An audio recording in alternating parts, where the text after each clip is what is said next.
La radioactivité. La radioactivité a été découverte par Henri Becquerel qui a obtenu le prix Nobel en 1903. Marie Curie utilise ses travaux et développe une thèse sur le radium qui lui vaut un prix Nobel en 1911. Pour expliquer la radioactivité, il est nécessaire de revenir à l'élément chimique. Les éléments chimiques sont classés dans le tableau périodique des éléments. Mais qu'est-ce qu'un élément chimique ?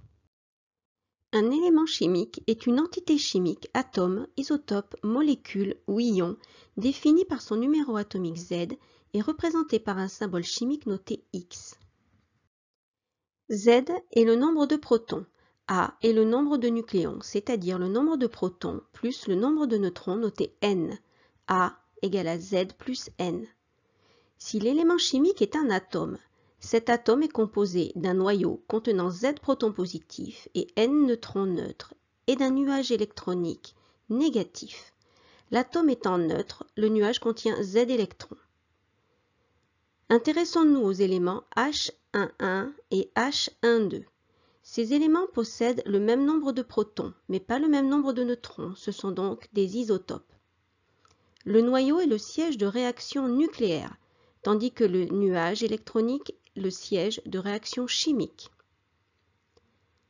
Si l'élément chimique est un ion, comme l'ion H+, son noyau contient Z égale 1 proton et N égale 0 neutron.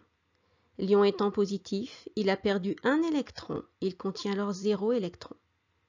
Pour finir, si l'élément chimique est une molécule comme H2, chaque noyau contient Z égale 1 proton et N égale 0 neutron. Les électrons de chaque atome sont engagés dans la liaison de covalence. Maintenant que l'on sait que le noyau est le siège de réaction nucléaire, intéressons-nous maintenant uniquement aux noyaux radioactifs. Quels sont les noyaux radioactifs parmi les isotopes? L'élément carbone existe sous la forme C612 et C614.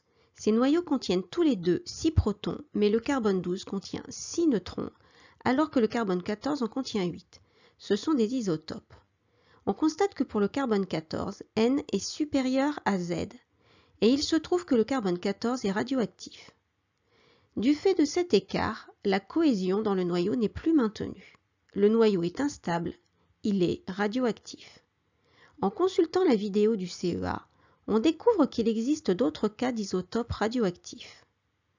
Ainsi, pour certains éléments chimiques comme le carbone, parmi les isotopes, le noyau radioactif est celui qui a plus de neutrons que de protons.